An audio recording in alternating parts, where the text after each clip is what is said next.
So today my students are laying out the plan of a cathedral using medieval geometry.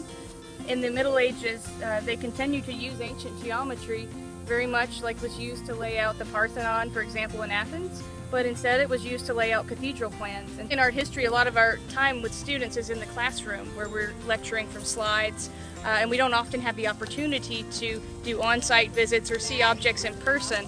And I think that, for one thing, learning about cathedrals, because they're absolutely three-dimensional objects, one needs some sort of hands-on experiential aspect. Well, I kind of led my individual guild. I mostly just hammered in the stakes and kind of like gave them some direction on all of that. Everything with this particular project definitely clicked with me in terms of getting a grasp on like all the geometric aspects of it and being able to lay it all out. And so it was nice to see people come up with different ideas and see, like, it was like, oh wow, that's really brilliant. I wouldn't have thought to dissect it into fives, and then this is how we now lay out the apse or the arcs.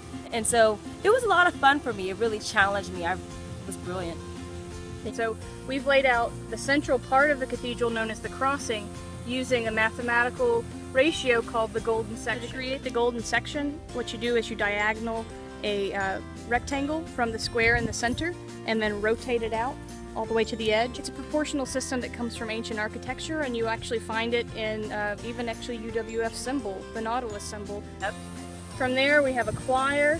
In French buildings they began designing churches with radiating chapels.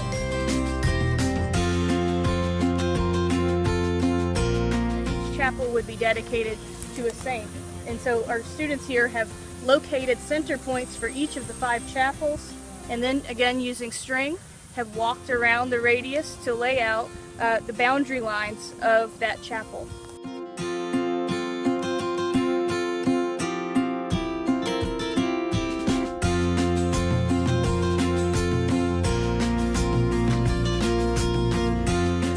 Fascinating activity that really allowed me to better understand what we've been studying. They might take this knowledge into their graphic design classes.